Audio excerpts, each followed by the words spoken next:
Pun nggih. Ana tetembungan kuno sing dawuh asodaqatu tafulil balak. Artinya sing gelem sedekah bakal diadoke saka balak lan bebenduning jagat.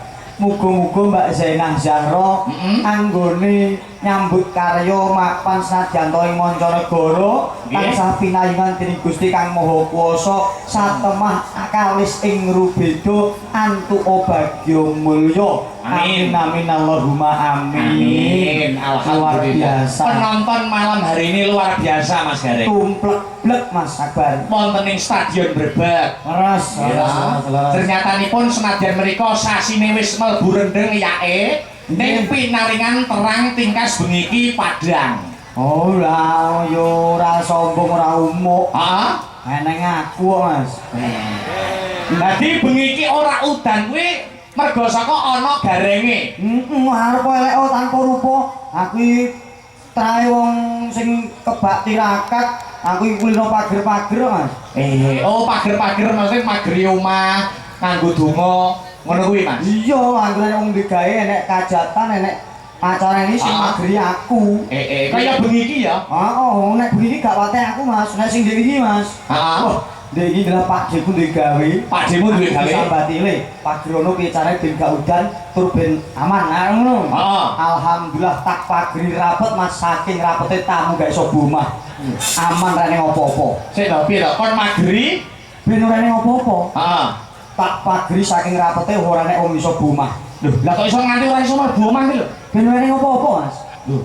Lah jenenge wong duwe gawe iki yo mesti enek wong mara to Mas. Lho ini kan dadi rene apa-apa. Ora enek apa-apa ya malah ora ditekani wong kuwi mesti pager-pager iki piye? Mesti pager-pager iki contone kaya bengi iki ora udan tingkas ngono lho. Bengi iki piye carane ben ado saka bebendu. Nah, ngono kuwi. Heeh, ngerti ora? Heeh. Yo dungane jane. Oh nek dungane ya? Nek tak babeno nang kene wong kene do ngerti kabeh kok aku ora payu. Lho, ora. Ilmu kuwi nek ditularne ora ana rugine, ora ana salahe, Mas. Ngono lho. Heeh, iso ora? Dungane piye? Jare sampean bengi iki anu apa kuwi pinaringan terang sampean. Heeh. Dadi Nek aku yo nek wong Islam ya aku bismillah. Oh bismillah. Yo bismillahirrahmanirrahim niat ingsun njaluk kersaning Gusti paring ana terang aja udan. Sing ngitan bali ngitan sing kulon bali ngulon sing alor bali ngalor sing kidul bali kidul nek sing dhuwur kersaning Gusti Allah. Wow. Sik piye dungane baleni? Bismillahirrahmanirrahim. Bismillahirrahmanirrahim. Ento kersaning Gusti paring ana seger parasan kali subiduring sadkala aja udan. Nek sing ngitan bali ngitan sing kulon bali ngulon sing lor bali ngalor sing kidul bali kidul diri sing kon dhuwur kersaning Gusti Allah. Lah kok ora balik mendhuwur? Angel Mas. Angel. Nek kok etan wong idul penak. Penak kok etan anggere diblak ngetan ngetan meneh. Nek kok dhuwur? Angel. Lho, selama iki udane kok dhuwur. Lah mulo kuwi sing angel iki nek ana udan kuwi kok. Wah, telek. Tak kira nek iso tenan ngono piye kok iso. Ya ora kabeh iki gumantung kersaning Gusti. Nek menungso menang ambudidaya. Menungso mung menang ambudidaya ana tetembungan kae. Heeh. Menungso mung bisa budidaya ning garis sing pesti ana ngarsaning Gusti Kang Maha Kuwasa. Heeh. Ngono ning alhamdulillah mbok menawa bengi iki Heeh. warga masyarakat Brebes kinasian dening Gusti nyatane yo kinayoman kawilujengan ora ana rubeda apa-apa ya ora ana udan ora ana angin. Amin. Alhamdulillah. Bakule yo akeh. Wah, bakule pol Mas mubeng iku bakul. Sampeyan mlebu lokasi kangelan ora Mas mau? Luar biasa hangele ora umum tujune kok dibantu Pak Limas saged nerobos-nerobos terus teko lokasi mriki. Alhamdulillah. Iki upama ora dibantu Pak Limas ora iso mlebu Mas saking kebake parkir. Ngono ya Mas. Mula aku ya matur nuwun karo bapak-bapak parkir senadyan abot gaweane jaga montor. Mula sing kagungan montor ora usah kuwatir, wis dijaga pake parkir sing ana tengah wis dideleh pinggir, pampiye slamet ben ora duwe rasa kuwatir. Amin. Mosok nek sampean mau dibantu karo Pak Limas. Sampean budal tekan omah nek urung macak gareng to Mas. Dereng. Lah kok iso Pak Limas apal nek kowe iki gareng iki piye Mas? Kabeh fotoku. Kalau gareng Mas, mosok tak duwe foto. Oh iya wis masuk. Oh ngono ya. Tapi urung macak. Urung maca, masuk Mas kaget kok. Piye? Mosok kowe gareng Mas? Nggih. Bagus ngungkuli dalange. Pak Limas wae sing ndika. Ora mungkin ora percaya aku. Oh, lah bocah iki ngandelan ndi to piye iki mau sing ndi to bocah. Kok iso muni ganteng Garenge timbang dalange iki lho. Lho estu Mas. Nek pancen kowe ganteng kudune kowe ora mbok labur putih ngono kuwi. Kudune wani tampil apa adanya. Walah bocah iki ora genah. Kok iso ora genah lho? Nuwun sewu Mas, seorang lelaki itu bisa menjaga harkat martabat keluarga, utamane bisa njogo katentremane bojo. Heeh. Aku gandeng wis omah-omah, nek raiku tak gawe lugas piyai semene do nyawang aku kok kesesem ngantek tresno seneng karo aku. Piye perasaane bojoku? Lho ngono. Wah, pure duduk gulung kowe. Oh, aja ngiceh kowe. Ibarate ula kae sing mandi wisane. Heeh. Nek singa sing mandi siyuwe, nek wong lanang kan kebagusane, Mas. Oh, dadi upama lugasan ora putih ngono, warga kene ngantek kesesem, piye nasibe bojomu? Bojoku iya. Ora sakit hati seorang wanita. Lho ngono kuwi wong lanang sing bakoh iki ngono kuwi. Aja peh bagus adol bagus sapa-sapa di WA. Sapa-sapa senengi. Ana sing wong ngawi, ana sing wong lah gak apik. Siji wae iso apik. Sapa kuwi? Kancaku, kancaku. Bocah gak ning kene. Ora. Bocah gak ning kene. Aja ditiru Mas ya. Ora apik. Aku ki niru sing tak contoh ora ana liya kejaba mung Mas Gareng saka Purwodadi. Lah bener kuwi. Mas Gareng kuwi wit biyen jaman sampean karo bojo sampean kuliah kuwi wis kuwi siji dienggo selawase. Satu untuk selamanya. Kuwi yo tak jaga kok Mas. Tenan ora. Aku nek wis entuk cah wedok insyaallah besok mau wis milih ngono yo ora bakal noleh ngiwonengen. Setia siji dienggo selawase. Wis to ning sok ben. Iya. Saiki jebuk jajal-jajal sik. Yo aja ngono kuwi to Mas iso. Ngene lho Mas, wong milih wanita kuwi aja mbok padake kaya wong tuku sepatu. Nek wong wedok dipadake sepatu piye ya Mas? mula kuwi nek wong tuku sepatu kae dijajal sik ketok sedengan dituku. Nek kegeden utawa keciliken ditinggal. Nek wong lanang kan ora entuk ngono mosok wong wedok padake jajal ketok ora pas kok tinggal. Lho, dijajal kuwi maksudnya ngene lho Mas, dijajal didalami karaktere. Mergo rabi kuwi sepisan kanggo selawase, kudu ngerti karakter dan kepribadiannya seperti apa. Oh dijajal oh karakter bocah iki ngene. Oh nek bocah iki ngene iki kena nggo omah-omah selawase.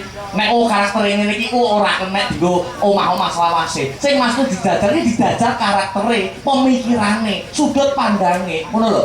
Lah nek sobo hotel. Nggih, ora ngawur hotel opo. Oke rumah sakit to. Rumah sakit. Oh iki wong loro. Nini wong loro. Masaku. Lah kira nek rumah sakit parkir kok terus ngangkul iki.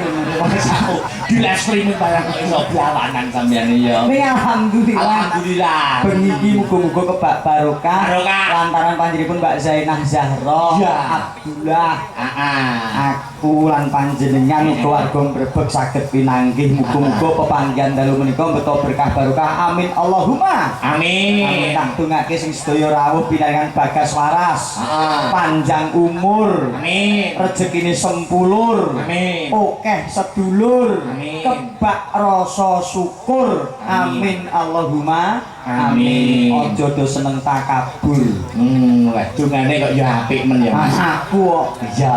sastrane kentel sih. Iya, luar biasa. Aku ora maido Mas, sastramu apik, bahasamu dan sastramu apik. Panjenengan iki iso dadi gareng saiki ya toh. Kondang ngendi-ngendi Mas Gareng Purwodadi, Mas Gareng Jajang iso pentas ning ndi melu-melu dalang senior, melu dalang senior ABC. Mergo sampeyan ki biyen ki bekale wis cukup.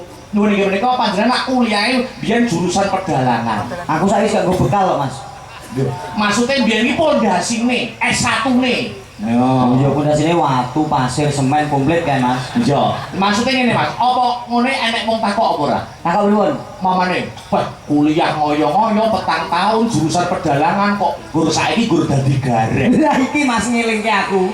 Piye? Esu Mas, esu iki jujur iki. Pengalaman tenan iki. Pengalaman cinta tidak bohong. Kisah nyata. Kisah nyata. Piye Mas? Nun saya rampung sekolah SMA, aku mbajut kuliah ning isi Surakarta. Jurusane pedalangan. Oh iya. Rampung kuliah aku mantuk gandeng dalang arang-arang. Dalang arang-arang. Aku gareng. Lah kok tanggaku Mas. Tanggomu piye? Semontong ini. Piye? Tiwas kuliah sarjana entek-entekan gareng ngarah kena dipangan kayane. Atiku loro Mas. Loro, atine wong gareng wis diniati tenan disepeleki. Kadung ngoyo-ngoyo sarjana, bareng lulus entekane gun gareng kaya kena dipangan loro atiku. Loro ya atimu ya. Aku krungu tak parani ngomahe. Parane omahe. Kowe kena ngomong sing kaya ngono ning titeni 5 tahun kepungkur bakal tak bukteke aku. 5 tahun depan bakal bukti. Alhamdulillah 2021 diureni ngono, iki 2020 tak parani ngomahe. Heeh. Kowe mbiyen muni piye? Heeh. was S1 dadi garing tangan kena dipangan. Saiki omong kamu piye? Bener aku ngono. Tak kira nek sugih ngono. Urung kok. Urung sugih to. Urung. Lah berarti bener omongane tanggomu. Bener. Lah ngono kok metenteng iki lho. Lah yo piung yo bener. Mas aku kadung lara ati, kadung kecewa, Ya kadung wong nesu yo ngono to, Mas. iya. Nek kan yo liya wektu bakal tak buktikan. Iya. Pekerjaan apapun sing penting niate apik, Pak insyaallah dadi rezeki. Betul, amin amin amin amin. Boten namung panjenengan, kados niki Mbak Elisa. Menika S1-ne juga pedalangan. Mula kanca-kanca YouTuber nyuwun Mbak Elisa ini nanti mendalang ora ketang sedelo, ora ketang sak kemerangan. Oh, biar di sini Mas. Lho isi Yogyakarta. Kok gak impor dadi lho? Lho, Purwodadi ku tamu kono? Iya. Ngopo enek isi? Isi iki Jogja, Solo, Bali. Buka anyar Mas. Endi? Purwodadi. Cabang Isi Purwodadi. wis jurusane kowe padha karo isi liyane. Beda. Oh. Nggonku go tata boga karo tata busana. Lah biare go jajan karo tuku shopping. Rumangsaku kok